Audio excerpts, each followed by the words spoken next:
اگر تمہیں یہ معلوم ہو جائے کہ رمضان المبارک کا مہینہ کیا چیز ہے، رمضان المبارک کے مہینے میں اللہ کی رحمتوں کو، اللہ کی برکتوں کو اترتے ہوئے تم اپنی آنکھوں سے دیکھ لو، اللہ پاک تمہارے سامنے یہ ظاہر کر دے، تم اللہ کی رحمتوں کو اور اللہ کی برکتوں کو اترتے ہوئے رمضان کے مہینے میں اپنی آنکھوں سے دیکھ لو، تو ہمارے آقا تاجدار مدینہ محمد الرسول اللہ صلی اللہ علیہ وسلم ارشاد فرماتے ہیں، او میرے امتیوں، تم صرف ایک مہینہ رمضان کو نہیں مانگو گے، بلکہ تمہاری امید تو یہ ہوگی، تمہاری تمنا تو یہ ہوگی کہ صرف ایک مہینہ ہی رمضان نہیں بلکہ 12 کے 12 مہینے رمضان ہو جانے چاہیے۔ اور حدیث شریف میں بڑی زبردست بات بیان فرمائی، حضرت اقدس نبی کریم صلی اللہ علیہ وسلم نے ارشاد فرمایا، بڑا خوش نصیب ہے میرا وہ امتی، مرد ہو یا عورت، جس کو رمضان المبارک کا مہینہ ملا اور رمضان المبارک کے مہینے میں اس نے اپنے گناہوں سے معافی مانگ لی، اللہ سے اپنے تعلق کو قائم کر لیا، بڑا خوش نصیب ہے میرا وہ امتی۔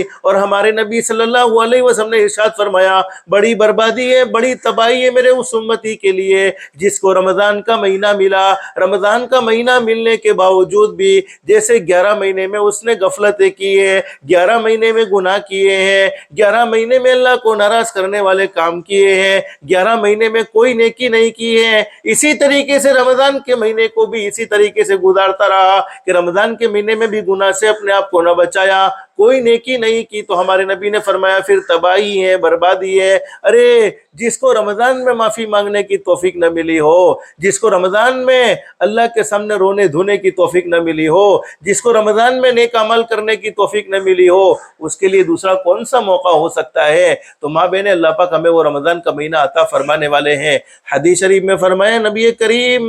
صلی اللہ علیہ وسلم نے، من سلم لہ رمضان سلمت لہ سنہ، او کما قول النبی صلی اللہ علیہ وسلم، نبی کریم صلی اللہ علیہ وسلم نے ارشاد فرمایا، جس کا رمضان کا مہینہ صحیح سالم گزر گیا۔ کیا مطلب ہے رمضان کا مہینہ صحیح سالم گزرنے کا؟ مطلب کیا ہے کہ رمضان کے مہینے میں ہم نے کوئی گناہ نہیں کیا، اللہ کو ناراض کرنے والا کام نہیں کیا، اور یاد رکھو رمضان کے مہینے میں نیکیوں کا اجر بڑھا دیا جاتا ہے، جیسے ہم نے حدیث شریف میں سنا ہے نا، حضور صلی اللہ علیہ وسلم نے ارشاد فرمایا، سنو میرے امتیوں،